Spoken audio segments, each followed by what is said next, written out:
Uhum.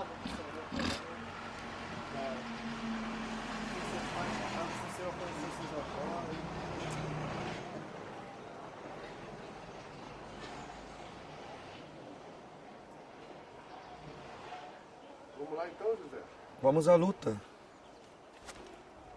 Você pode se apresentar pra gente? Eu sou, Pessoal, desculpa. eu sou José Fernandes Filho. De novo, desculpa. Eu sou José Fernandes Filho, vulgo Baleia, nascido às 5 de julho de 1946, aqui no lugar onde estamos, Campos Novos, segundo distrito de Cabo Frio. Eu sou origem de famílias antiguíssimas aqui dentro, a qual meu pai, em 1970, ele faleceu com a idade de quase 80 anos e foi exatamente sepultado. Eu, novo, presenciei o seu sepultamento aqui,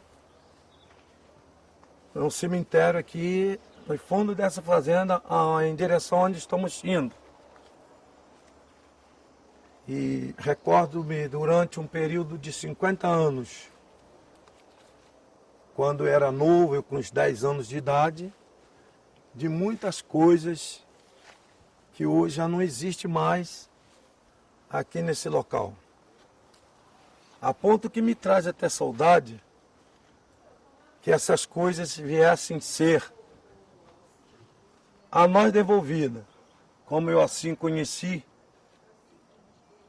porque se tratava de uma fazenda beleza, uma fazenda modelo, uma sede, mas hoje eu vejo as coisas diante dos meus olhos aqui, pelo que eu conheci com a idade, desde a idade de 10 anos, falta de muitas coisas já destruídas pelos fazendeiros que aqui passaram.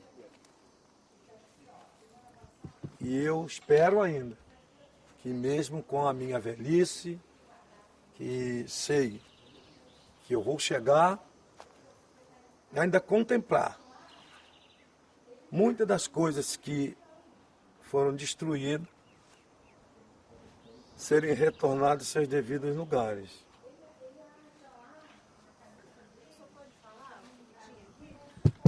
Por exemplo, aqui mesmo, na frente da igreja de Santo Inácio, existia uma obra meio arredondada, como se fosse um piscinão, e esse piscinão no centro tinha como que fosse uma ilha antiguíssima e tinha tipo um pássaro que jorrava água, tipo um chafariz, que era a coisa mais importante que nas épocas de grandes festas, que era a maior festa que existia no município de Cabo Frio, que ela trazia pessoas não só do nosso município, mas dos municípios vizinhos, para a festa, eram as festas anuais aqui dentro. E eles ficavam esmados pelas coisas que aqui eles viam aqui na frente. Esse prédio, e era uma fazenda muito bem fotografada. E hoje, até mesmo fora daqui, quando eu deparo, e com pessoas até de outros municípios que também conheceram aqui a situação, pessoa até mais velha do que eu, pergunta a mim se ainda existe. Eu digo, não existe mais nada disso lá. Então, às vezes pergunta quem destruiu. Eu digo, olha, quem destruiu foi os fazendeiros que por lá passaram. Eles destruíram talvez com o objetivo de tirar todo o aspecto e trazer a coisa para uma coisa moderna, que era a beleza. Hoje nós estamos contemplando aqui o prédio, mas o que existia em volta do prédio não existe mais. Conta um pouco pra gente como é que eram essas festas que o senhor falou pra gente, o que aconteciam nelas, por que elas aconteciam. Essas festas, porque aqui quando essa igreja foi construída, que não sei a época que foi, porque ela é muito antiguíssima, mas eu ouvi muito falar pelos meus pais, minha avó, que eu a conhecia, filha daqui, que essa igreja foi homenageada a um santo, com o nome Santo Inácio.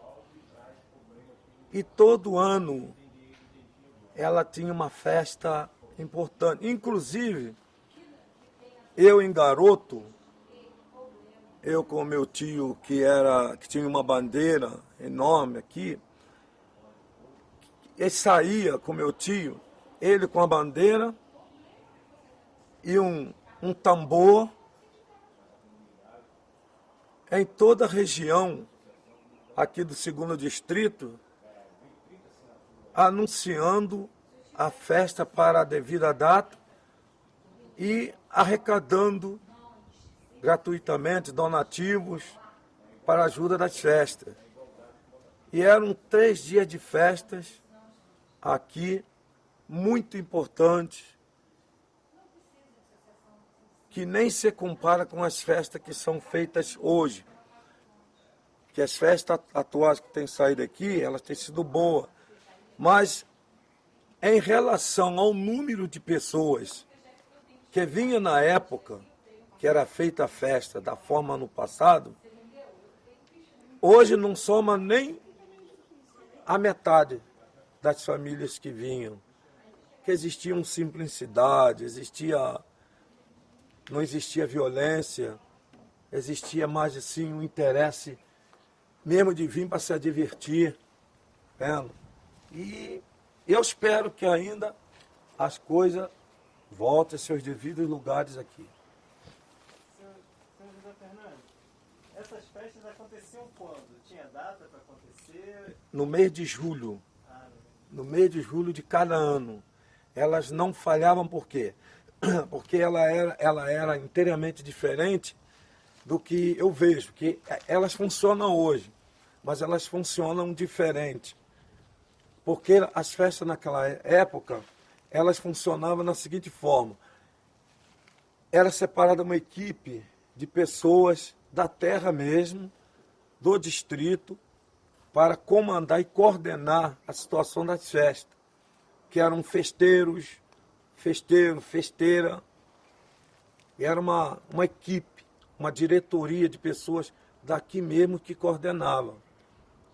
Os de fora ajudavam, contribuíam, mas tudo era bem feito com a própria comunidade do distrito. Vamos andando ali para a igreja? Pode ir andando, a gente vai caminhando. Senhor José Fernandes, esse seu tio que o senhor falou que levava uma bandeira, qual era o nome dele? Mário Fernandes. E essa bandeira era o quê? Essa bandeira era uma bandeira exatamente que ela continha o retrato do santo nessa bandeira, e 2 meses antes da festa, ela é como hoje é feita em carro de sons. O anúncio é feito pela rádio, pela televisão, os convites, tá, etc, etc. Mas naquela época era feito a pés. A pés. Era o meu tio com a bandeira e eu, quando não era eu, era outro que ia em meu lugar, porque era uma equipe com um tambor. Quando chegava nas casas, fazia uma saudação. Ia de casa em casa, a gente rodava. Ia de pé, daqui para a Barra de São João, que não existia condição suficiente nessa época. Ia de pé para São João, entrava em direção à Fazenda da Pedra, de casa em casa, anunciando. Eles perguntavam a data, porque já sabia que era o ritual do lugar. Às vezes levávamos 1 semana, 2 semanas, sem voltar aqui em Campos Novos. E no caso de alimentação, nessa trajetória, a gente se alimentava com o que ganhávamos das famílias por fora. Uns ajudavam doando ovos, outros doavam dinheiro, pequenas quantias, mas não deixavam de fazer suas doações. E com 2 semanas, às vezes 3 semanas, é que chegávamos de retorno para prestarmos conta aqui aos festeiros, mordomos das festas, como é que foi a nossa trajetória. Mas não se parava, só parava na véspera de início da festa. E o senhor lembra o nome dessa festa? Era a festa de Santo Inácio, aqui. O senhor falou em mordomo. Era o que o mordomo? O mordomo era aquela pessoa que trabalhava juntamente com o festeiro. E o senhor falou de um tambor que tinha. Esse era o único instrumento que vocês usavam. E na festa, o que tocava nas festas? Qual era a música que tocava? Se tocava alguma música? Era o tambor, 2 instrumentos seguia a bandeira.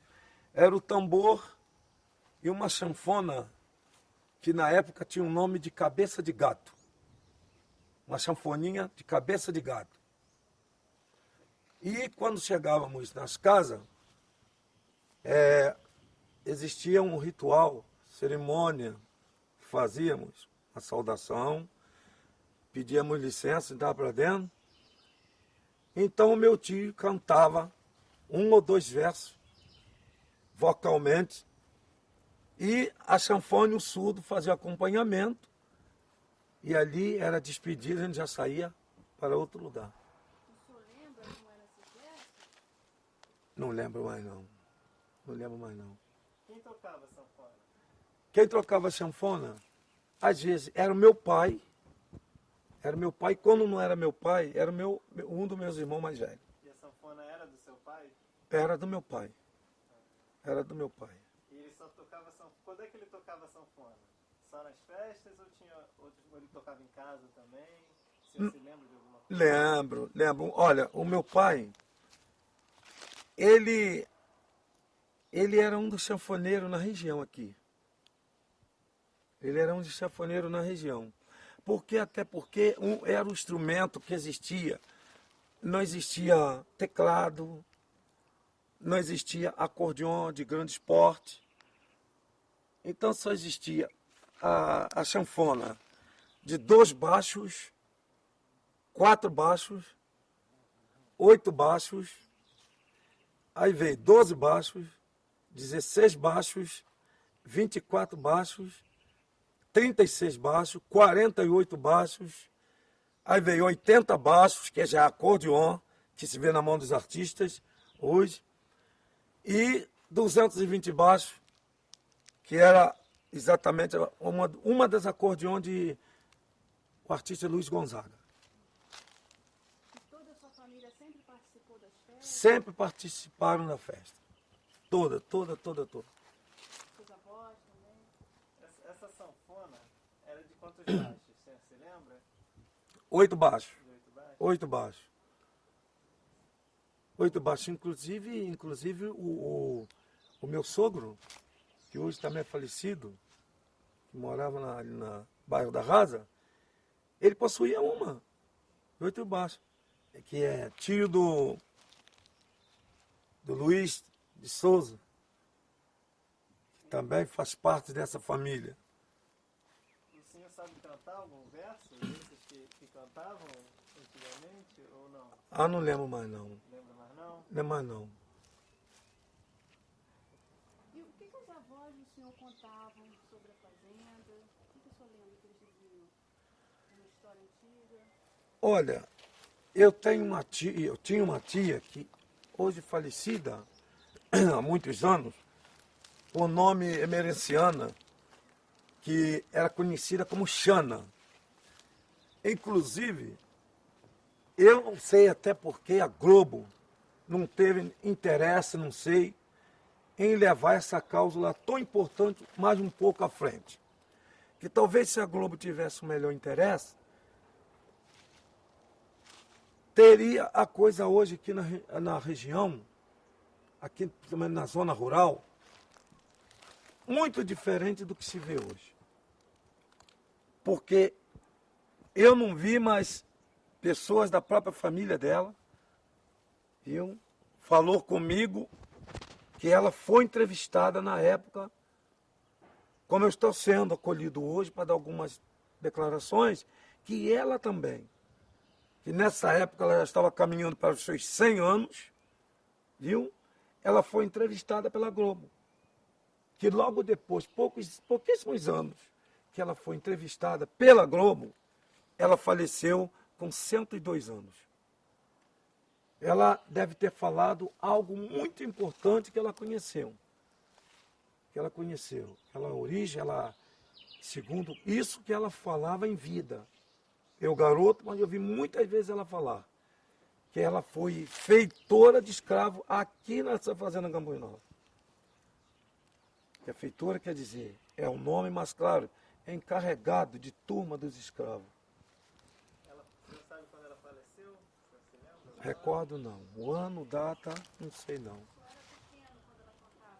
Pequeno, era novo quando ela contava. Quer dizer, se eu novo, quando ela passava essas informações, podemos analisar o que é que ela não sabia. Falado pela própria mãe dela, pelos seus pais, que é a origem dos negros daqui, a origem dos negros, aqui dessa fazenda Campos Novos.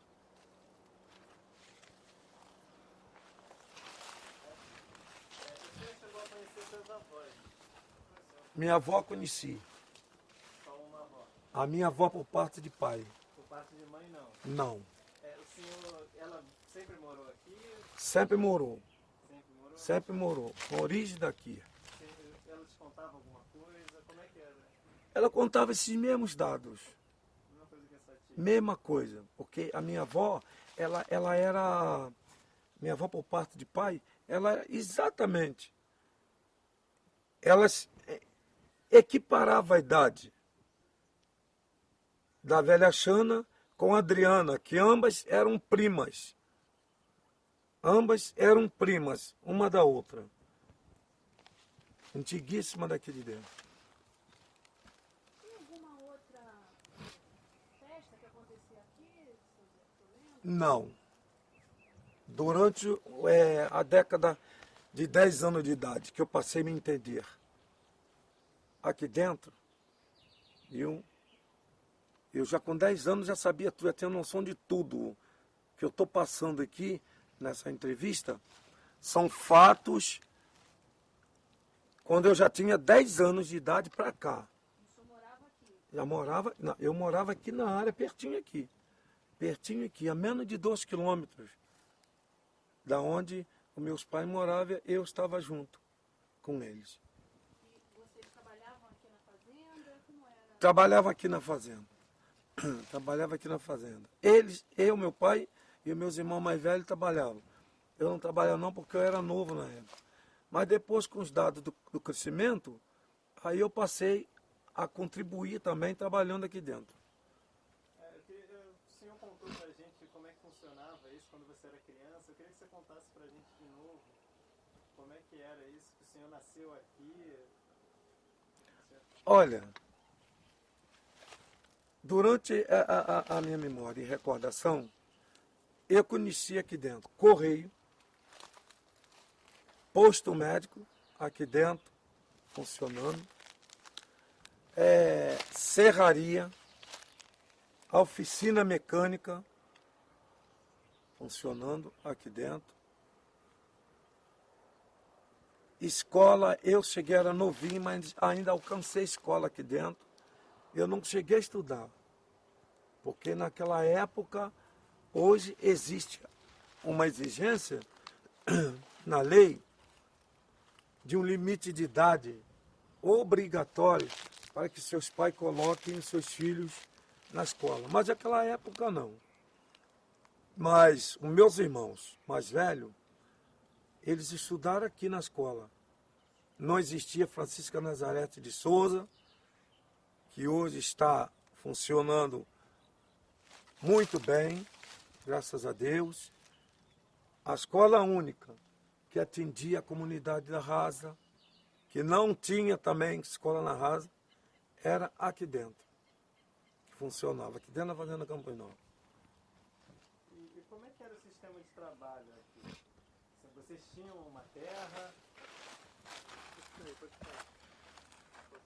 Vocês tinham uma terra e plantavam nessa terra e trabalhavam na fazenda? Como é que funcionava isso? Morávamos sim nas terras que se dizia na época ser do fazendeiro.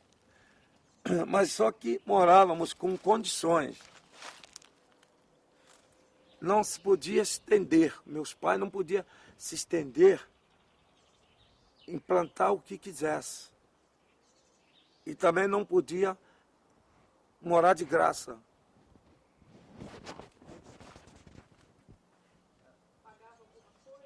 Pagava. Pagava 4 dias por mês. 1 dia por semana.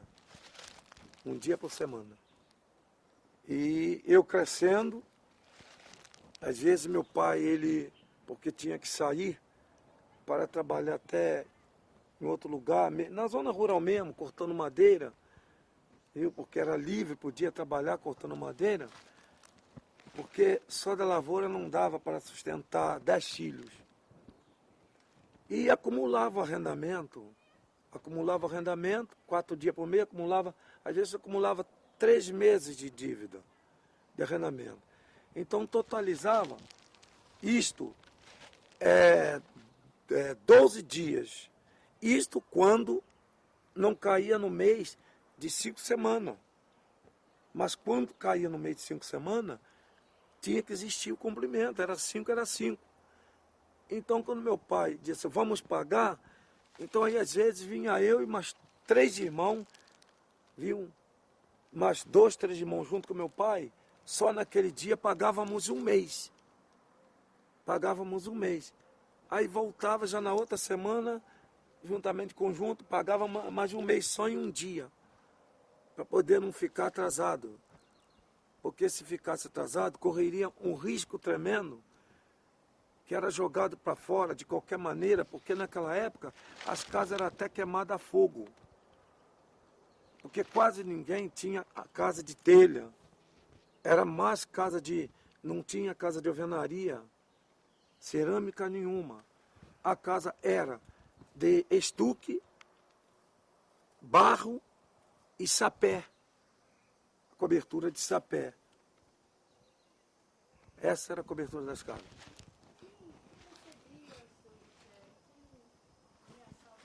Os fazendeiros, os donos, os determinados elementos que diziam ser dono daqui. Aí eu já estava na fase dos meus 18 anos, 20 anos.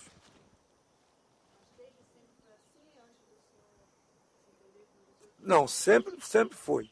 Sempre foi. A situação aqui sempre foi dura, não foi de brincadeira não.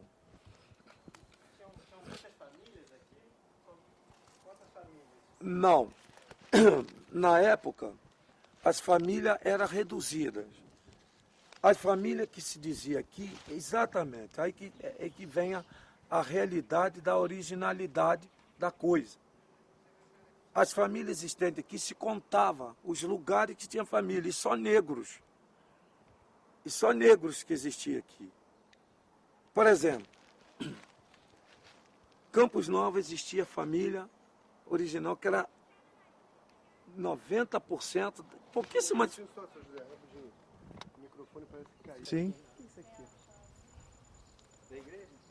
Não, da sala lá em cima. 93. Lá em cima está aberto, ela que não quer, entendeu? Guilherme, Oi? tem o cemitério. Ela também. Daqui um pouco ela vai sair e Alfredo fica sozinho. O Alfredo Ela empata a corrente, não falei?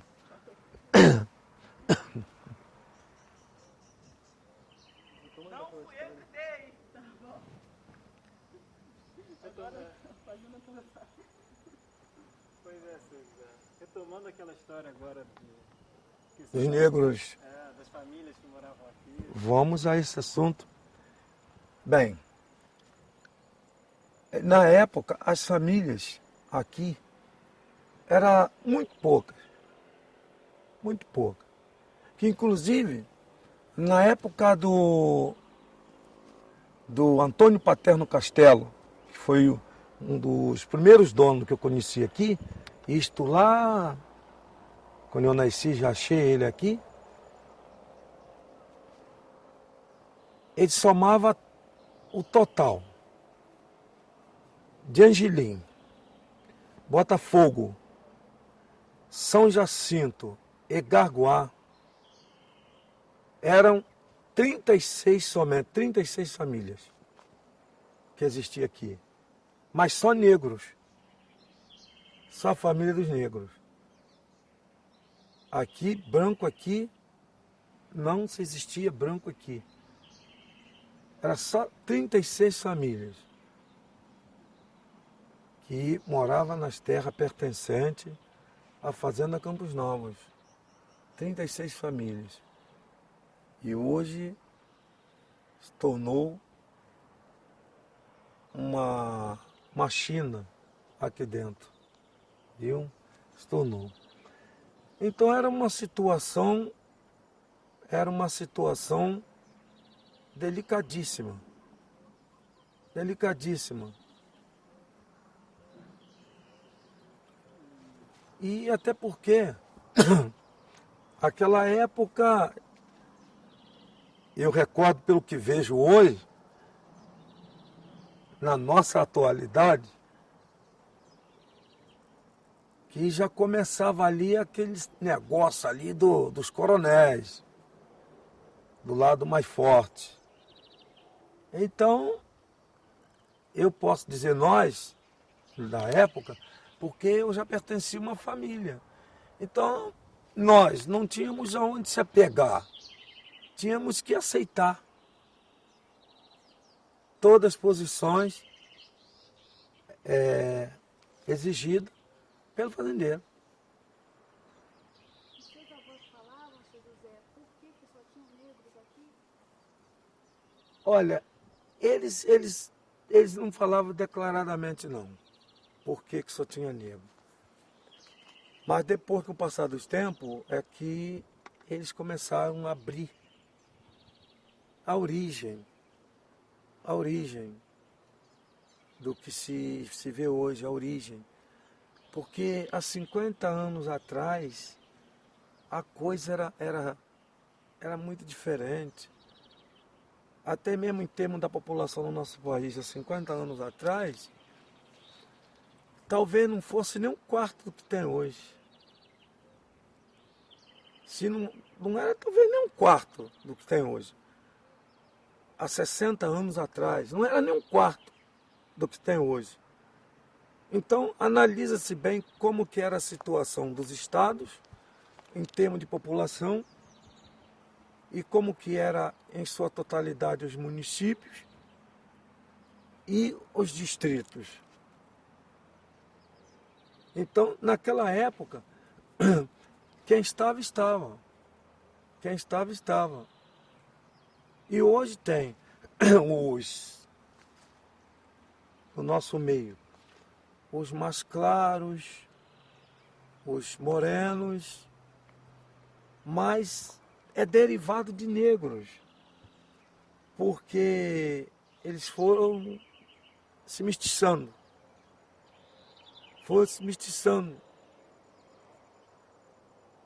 Um mais claro vinha de lá, casava para cá, o escuro saía de cá, casava para lá, o de lá já vinha morar aqui, o daqui já ia morar lá. E hoje que se vê aqui, igual eu vi uma situação de um determinado funcionário do INCRA, quando uma pessoa estava falando com eles que era de direito, que eles pertenciam também aos quilombolas, e ele falou que ele não tinha direito porque ele não era naturalizado do lugar. E também a cor dele não era cor negra, era uma cor bem clara. Mas acontece que ele já é casado com filhos há anos com a negra original dessa terra. Então o funcionário do INCRA teve que se aquietar na hora. Porque por um lado foi adquirido para ele um direito. Ele se tornou de direito por causa de um direito adquirido da sua esposa. E os negros que nasceram aqui, seu José, o senhor sabe de onde que vieram? Tem ideia? Olha, eu só sei que o meu pai, por exemplo, já era bem mais novo, falar, mas isso eu ouvi da minha avó, ouvi da minha tia, que era prima da minha avó, que elas falavam que a sua origem era da África, origem africana. Que a origem deles, que é a minha hoje, eles foram trazidos de lá para cá, para o Brasil. Para o Brasil. E ela falava, até a minha tia falava que ela foi chefe de escravo, foi encarregada de escravo aqui dentro. Aqui dentro. E ela contava-se na época dela, o nome da sua tia qual era? Emerenciana. Na época dela que ela tomava conta dos escravos, ela falava se tinha alguma festa naquela época. Não, na época dos escravos ela não falava isso. Para mim ela nunca tocou, nem ouvi ela falar não. Ou alguma dança, alguma coisa que... Não, isso eu não tenho lembrança que ela havia falado isso para mim não. O senhor, eu queria saber do senhor, até se o senhor morou aqui a vida inteira, até quando o senhor morou aqui, depois teve que sair daqui, como é que aconteceu isso? Por que Não, eu morei aqui, sempre morei aqui.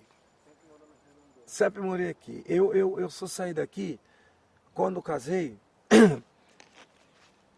Casei em Armação dos Búzios, casei até com a prima do Luiz. E por questão de pouquíssimos tempos, eu tive que ficar colado a meu sogro.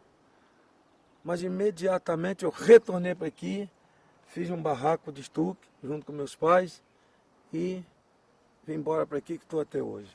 Inclusive hoje tenho filhos que já vai fazer o quê? Está caminhando para 50 anos de idade. Tenho filhos. Já tenho netos negrinhos daqui. Então isso aí, eu até gostaria que as autoridades, enquanto antes melhor, eles viessem olhar esse lado o mais rápido. O mais rápido. Principalmente aí no que se diz aí dessa lei aí dos quilombolos. Tem que procurar desenrolar essa situação o mais rápido disso aí. Porque senão daqui a pouco vai estar aqui na zona aqui, rural aqui, no interior, uma turbulência terrível, que já está dando turbulência. O senhor pode falar mais dessa turbulência? Eu posso falar sim por quê? Turbulência essa de quê?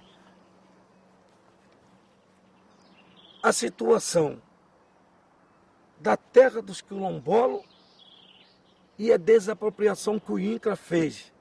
A desapropriação já encontrando os quilombolos em cima. O INCRA desapropriou uma terra que já encontrando os quilombolos negros em cima. E fez um repasse para nós pagarmos. Agora, quem de direito está certo é o INCRA que chegou muito depois, já encontrou alguém original na terra? Então eu acho que isso aí as autoridades têm que rever isso aí o mais rápido possível. Porque senão vai ser sendo feito pagamento, com uma lei que dá o direito a não pagamento dessas terras. Que é a lei dos quilombolos, o não pagamento dessas terras. Por exemplo, como é que eu que tenho 60 anos, nascido em cima de uma terra, O INCRA vem há 10 anos atrás, desapropriou uma terra comigo em cima e vai me vender essa terra. Onde está o meu direito? Aonde está o meu direito? Cadê o meu direito de existir? Aqui é o poceiro, em cima da terra. Quem tem mais direito em cima da terra? É eu que estou, que nasci, que sou origem de 300, 400 anos em cima. Porque se eu hoje existo, quanto todos os outros também existem, a nossa origem não é a origem da agora. Nós somos hereditários aqui em cima. Nós somos hereditários aqui em cima. Quem voltou lá para Portugal voltou, quem voltou lá para outros países voltou. E nós negros que somos origem lá, que viemos de lá para cá, é que ficamos fixos aqui. Eu acredito que se buscar direitinho algum direito, e em algumas papeladas que deve estar camuflada por esse Brasil aí, nas gavetas de alguém, deve de encontrar algum direito, até escrito, em favor dos negros daquela época. Porque não me passa pela cabeça que por uma questão de tão bom senso que teve a princesa Isabel, naquela época, ela assinar uma lei acabando nos nossos lombos a escravidão negra, em 13 de maio de 1888, certo? Que ela também, com seu pai, não tivesse feito algum escrito dando algum direito aos negros. Quem era branco foi, e os negros ficaram. Será que eles só fizeram o quê? A lei da abolição da escravidão, e não deixaram nada escrito para os negros que ficaram? Como é que eles iam ficar? Que direito eles adquiridos? Eu acredito que isso tenha escrito nas gavetas de alguém por aí. E sobre a princesa Isabel, você já pode falar alguma coisa, sua tia Meliciane? Não, isso aí ela nunca falou, não. Ela nunca falou, não. Mas falava da abolição, como tinha sido? Não, ela nunca falava, não. Até porque, coitada, pessoas que naquela época podia até saber, mas a falta, por muito pouca que fosse uma cultura, dificultaria talvez até o acesso, tá? Aí ficou naquilo. Ah, nós ficamos livres, hoje a escravidão acabou. Até porque, agora por se tocar nesse assunto, me faz lembrar que eu ainda cheguei a trabalhar aqui dentro dessa fazenda aqui, com determinados encarregados, muitos fazendeiros, que isso era falado. Quando ele queria exigir demais, o que era falado era o seguinte: o meu pai, os outros senhores da época de meu pai, ele falou: olha, seu fulano, a escravidão já acabou, hein? Agora, por que eles falavam assim? Porque eles eram origem dos seus pais, seus avós, daqui de dentro. E essas coisas eram repassadas. A escravidão acabou, e aquilo veio de geração em geração.